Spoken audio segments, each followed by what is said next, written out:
ஒன்றிய பாஜக அரசு இந்த திட்டத்தில் ஏதாவது நம்முடைய அரசுக்கு நம்முடைய தமிழ்நாட்டுக்கு துணை நின்று இருக்கா? நமக்கான ஏதாவது திட்டங்கள் கொடுக்குறாங்களா ஒன்றிய அரசு? எந்த திட்டங்களும் கொடுக்கறது கிடையாது. இப்போ தேர்தல் அறிவிச்ச உடனே பிரதமர் மோடி அவர்களும் அமித்ஷா அவர்களும் மாறி மாறி தமிழ்நாட்டுக்கு வராங்களே, அவங்க 2 பேர் தான் வராங்களே தவிர திட்டங்கள் வருதா? நமக்கான கல்வி நிதி இது வரைக்கும் கொடுக்கல. 3500 கோடி வர வேண்டிய நிதி கொடுக்கல. ஏன்? மும்மொழி கொள்கை ஏத்துக்கணும்னு சொல்றாங்க. மீண்டும் தமிழ்நாட்டுக்குள்ள இந்தியை திணிக்கிறதுக்கு ஒன்றிய பாஜக அரசு முயற்சி பண்ணிட்டு இருக்கு.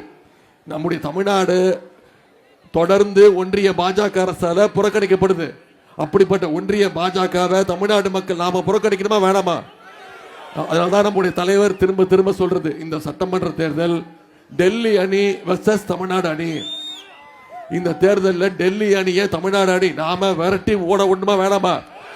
தோல்வி அடைய செய்யணுமா வேணாமா? அதற்கு நாம மிகப்பெரிய அளவில் உழைச்சி இந்த வெற்றியை நாம உறுதி செய்யணும். இன்னைக்கு தேதி 13ஆம் தேதி. நீங்க அத்தனை பேரும் உதயசூரியன் சின்னத்துல வாக்களிக்கணும்னு முடிவு பண்ணிட்டீங்க. கரெக்டா?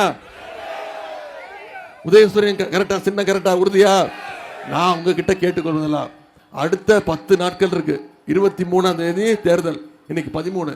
அடுத்த 10 நாட்கள் நீங்க ஒவ்வொருத்தரும் சரி உதயநிதி வந்தாரு, திட்டங்களை பத்தி பேசினாரு, போனோம் பார்த்தோம், கூடி கலைஞ்சு போயிட்டோம்னு இருக்கக்கூடாது. அடுத்த 10 நாட்கள் இந்த பிரச்சாரத்தை நீங்க செய்யணும். செய்வீங்களா?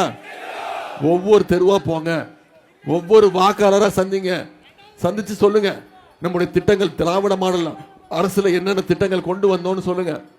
மீண்டும் ஆட்சிக்கு வந்தா என்னென்ன செய்வோங்கிறதையும் சொல்லுங்க.